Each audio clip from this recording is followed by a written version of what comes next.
USA and Iran became close allies after the 1953 CIA-backed coup that ousted popular Iranian Prime Minister Mohammad Mossadegh. Mossadegh was the man who had nationalized Iran's oil industry. America helped in reinstalling Shah Mohammad Reza Pahlavi as a pro-Western monarch in Tehran.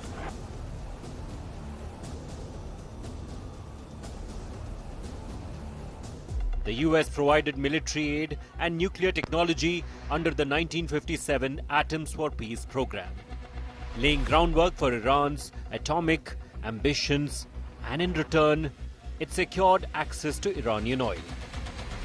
Through the 1960s and 70s, American presidents Eisenhower, Nixon, and others treated the Shah as a bulwark against Soviet influence, selling advanced weapons and overlooking his repressive rule. US President Nixon's Tehran visit in 1972 promised unlimited non-nuclear arms sale, cementing the unfettered US support. Iran's role in OPEC boosted its economy.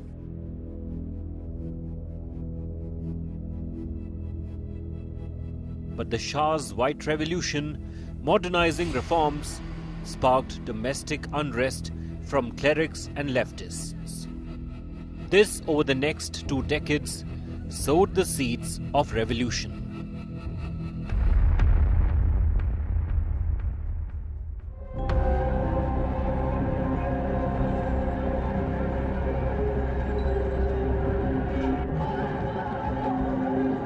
The 1979 Iranian Revolution toppled the self-crowned monarch Shah Mohammad Reza Pahlavi. He and his family left Iran to live in exile. Ayatollah Ruhollah Khomeini, who branded America the Great Satan, returned from exile and was elevated as the supreme leader of Iran.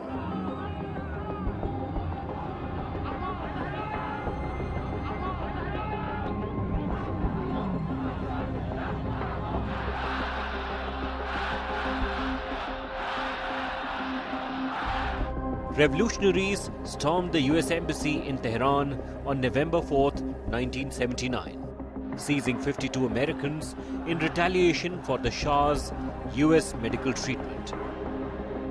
The 444-day crisis humiliated President Jimmy Carter, whose failed rescue mission killed 8 servicemen. By April 1980, US President Jimmy Carter broke off diplomatic ties with Iran over the hostage crisis. The act has so galvanized the American public toward unity in the last decade, as has the holding of our people as hostages in Tehran. We stand today as one people. The hostages released coincided with Ronald Reagan's 1981 inauguration under the Algiers Accords, which froze ties and imposed oil sanctions. Khomeini's theocratic rule changed the dynamics of the relation of the two nations forever.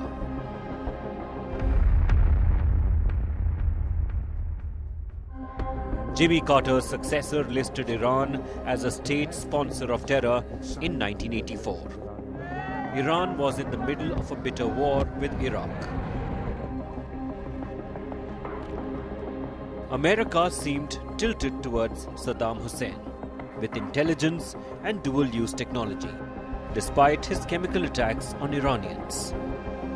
Iran's backing of Hezbollah led to the 1983 Beirut barracks bombing, killing 241 US troops, the deadliest day for Americans since Vietnam.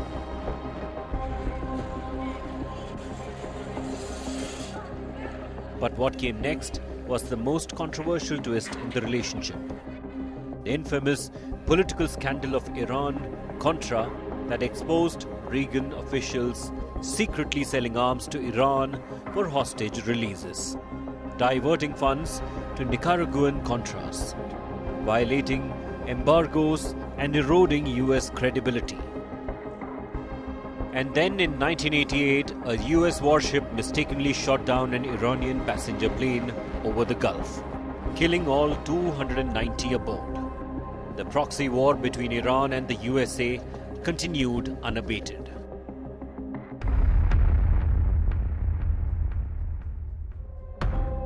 Post-Cold War, successive US presidents layered sanctions on Iran. The 1992 Iran-Iraq Arms Non-Proliferation Act and 1996 Iran-Libya Sanctions Act targeted oil investments and technology transfers. George W. Bush's 2002 Axis of Evil speech shattered detente amid revelations of Iran's secret Natanz nuclear site. States like these and their terrorist allies constitute an axis of evil, arming to threaten the peace of the world. By seeking weapons of mass destruction, these regimes pose a grave and growing danger. They could provide these arms to terrorists, giving them the means to match their hatred. They could attack our allies or attempt to blackmail the United States. US officials accused Tehran of operating a secret nuclear weapons program. The new millennium only ushered in greater fissures in the relationship between Tehran and Washington, D.C. Other than Natanz, in 2009, Britain, France, and the United States announced that Iran is building a secret uranium enrichment site at Fordow. I, Barack Hussein Obama, do solemnly swear. I, Barack Hussein Obama, do solemnly swear. Preserve, protect, and defend the Constitution of the United States. Preserve, protect, and defend the Constitution of the United States. So help you God. So help me God. Congratulations, Mr. President. All the best wishes. USA elects President Barack Obama to the Oval Office.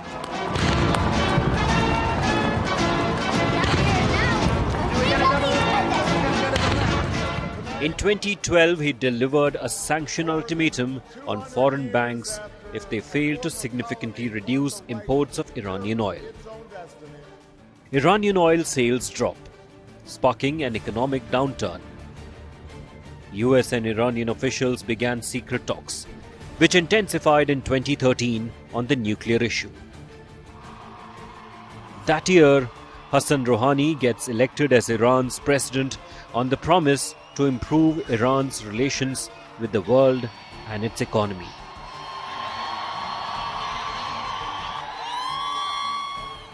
Barack Obama's 2013 call to Hassan Rouhani yielded the 2015 Joint Comprehensive Plan of Action. Iran curbed enrichment for sanctions relief, extending breakout time to a year. Today is an historic day. It is a great honor for us to announce that we have reached an agreement on the Iranian nuclear issue.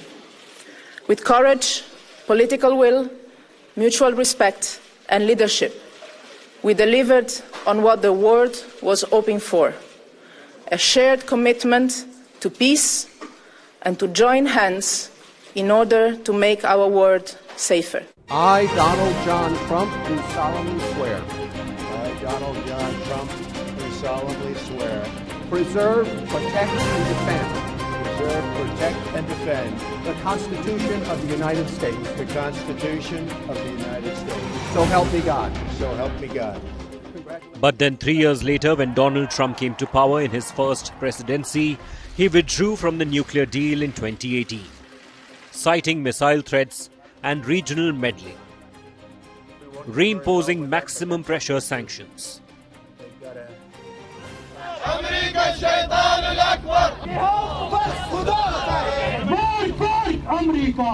On 3rd January 2020, a US strike killed Iran Quds Force Chief Qasem Soleimani near Baghdad. The Pentagon said Soleimani was actively developing plans to attack Americans in Iraq and the Middle East.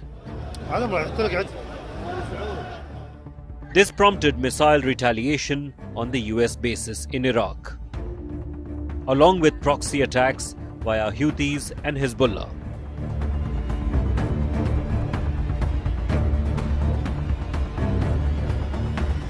I, Joseph Robinette Biden Jr., do solemnly swear that I will faithfully execute That I will faithfully execute With a regime change in the Oval Office, Democrat President Joe Biden tried to improve US-Iran relations.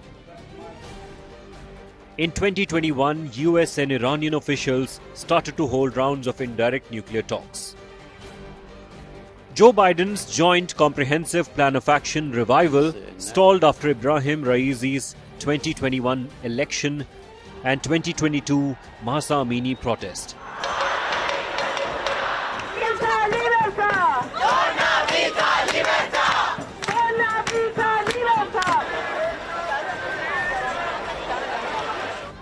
Where women, life, freedom chants challenged the regime.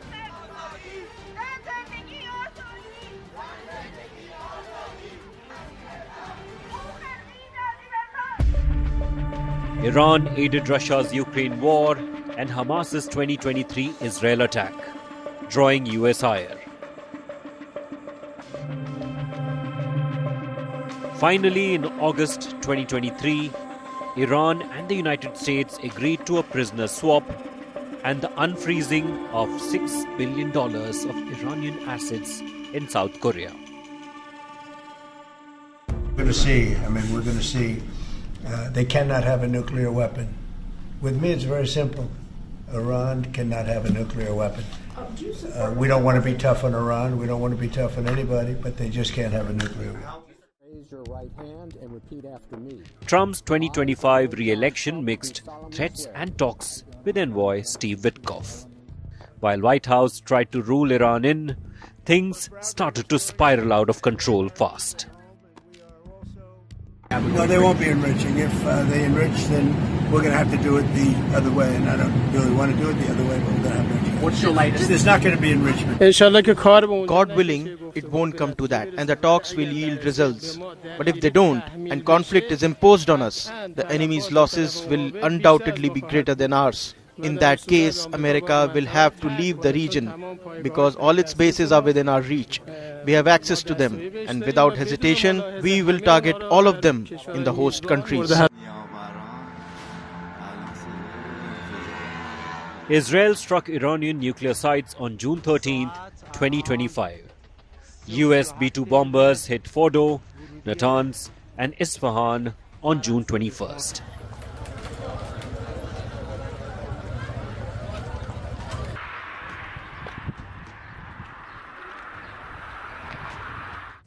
A ceasefire was reached only to be breached soon after pushing the US president to the brink.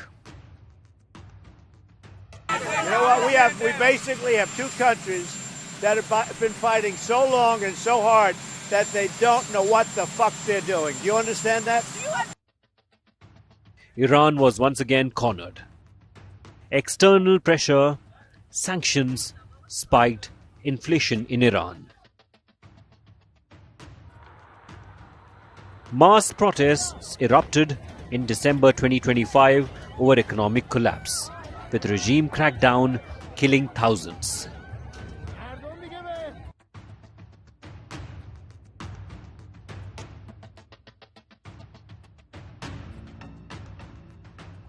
The American president issued a warning to the Iranian regime to stop escalation of violence against protesters. If they start killing people like they have in the past, I think they're going to get hit very hard by the United States.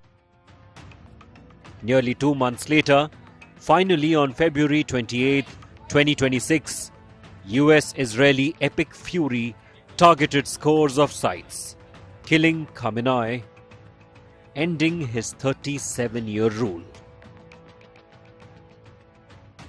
Iran retaliated with missiles on Israel and Gulf allies, closing the Strait of Hormuz and spiking oil prices, threatening the world order for decades to come. Bureau Report, India Today.